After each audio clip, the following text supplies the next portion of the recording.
Okay, so as you can see, I have a good amount of hair, praise God, right? And I always have a ponytail holder with me. But sometimes when I'm walking, I'll look down at the sidewalk or the street and I'll see a ponytail holder there and I'm like, is that mine? Because it looks like mine. It's the same shape and color and everything is mine, but I'm like, is that mine? Because if I pick it up and it's mine, that's okay. But if I pick it up and it's not mine, that's nasty, right? Don't make it make sense. So what God convicted me with is that sometimes we pause in those moments because we believe that what we see from someone else or somewhere else or all those things is ours. But it just pauses us long enough to realize, well, one, 9 times out of 10, it's not ours. But that time that we took to try to figure it out was a great distraction, was a great period of just nothingness, right?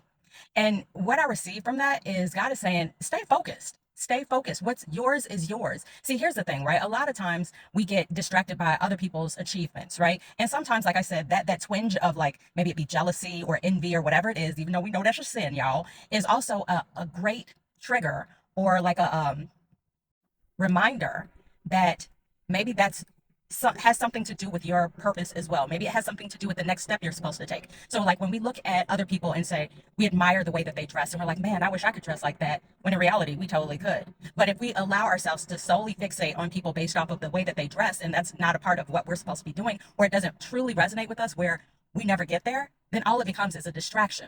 You picking up what I'm putting down? We may see somebody who's gone from the streets to the pulpit, right?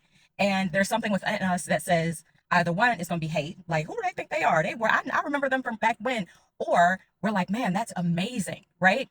It doesn't mean that that's our ponytail holder to pick up, right? That doesn't mean that we need to hyperfixate on their specific path and journey and figure out, okay, well, how can I do those steps?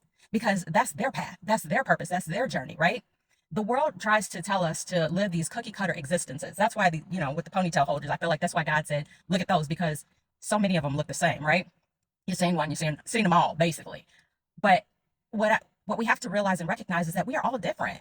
That's how God made us. We were supposed to be different. Yes, we are all connected, and that's why we can see somebody's progress and feel some type of way about it or connect with that specific moment in time. But that doesn't mean that we need to make them our end all be all and then become distracted from ourselves because we're so fixated on trying to become a clone of them. Yes, it is okay to admire people. Yes, it is okay to get inspiration from people. But what we're not supposed to do is become clones of one another. We have to allow that space for God to cook. Like I'm cooking in this car right now because it's hot. But I digress. Just because you see something that makes you feel like that looks like it could be yours, maybe it could be yours, possibly all the things, doesn't mean that it's yours. Sometimes it's just a reminder to check and see if you still have yours connected to you. Maybe it's just a reminder to look into a class that gets you in the right direction. Maybe it's just a reminder to reconnect with someone that maybe you lost touch with, but is a healthy relationship, right? Maybe it's just a reminder that you need to go get something to eat, right? Regardless of what it is, don't mistake someone else's ponytail holder for yours because there's enough for everyone, even though they get lost all the time. But you know what I'm saying. Here's the bottom line. These are my moments. It's your life. You're strong. You're powerful. You get to decide. And that's it. Bye.